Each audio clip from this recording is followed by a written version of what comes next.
Every week, my lunch would vanish from the office fridge. At first, I thought it was just a mix-up, until I realized someone was deliberately stealing it, again and again. But instead of confronting them, I served them something they'd never forget. Spoiler alert, they took a week off after tasting what I made. If you've ever been wronged by someone who thought they could get away with it, this story is for you. Hit that like button, subscribe for more justice-served tales, and let's dive into one of the most disgustingly perfect revenges you'll ever hear. 1. Setup and background.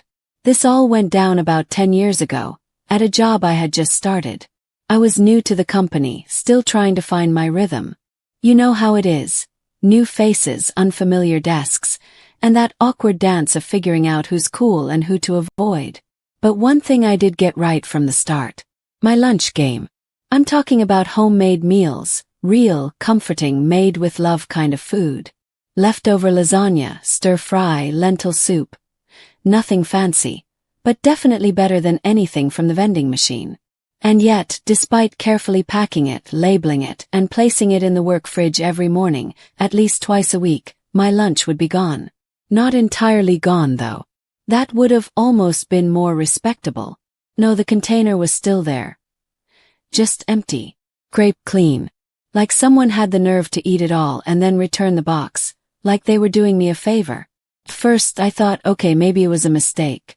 Maybe someone thought it was theirs. But it kept happening. Week after week. Same pattern. Same empty container. And what's worse? No one seemed surprised. So I started talking to people. Casually, of course.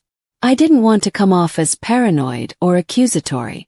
But that's when I heard the whispers. Apparently, everyone knew who the culprit was. He'd been doing this for years. A smug, loud-mouthed guy in the IT department who thought rules didn't apply to him. Let's call him Rick. Rick was known for being sexist, smug, and way too comfortable making disgusting jokes in meetings. The kind of guy who thinks the office is his kingdom and everyone else exists to amuse him.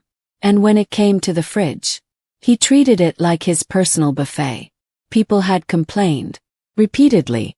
But management always brushed it off with, "We'll look into it," or "That's not our jurisdiction."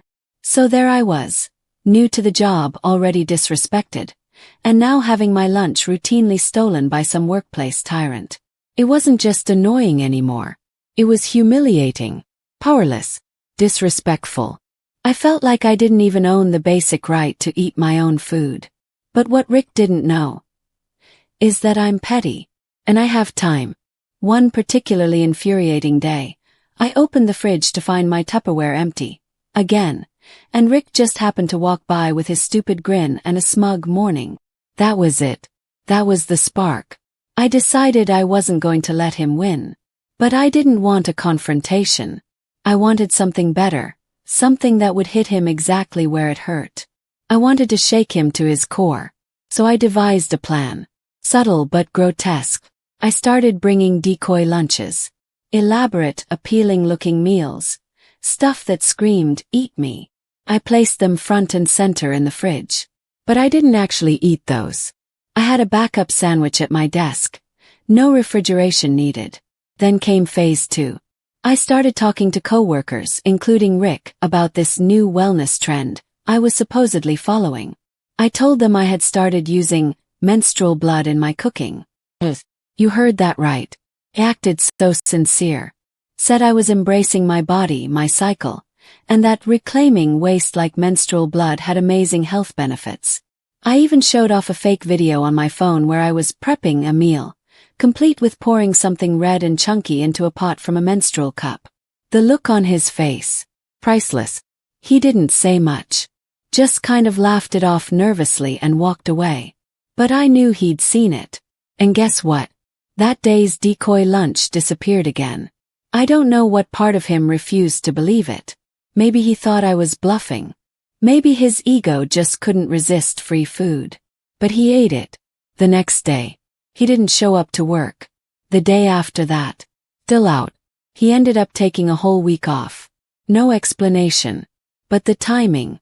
Too perfect to be coincidence. And when he did return, suddenly, The office fridge became a sacred space. No more missing lunches. No more smug looks.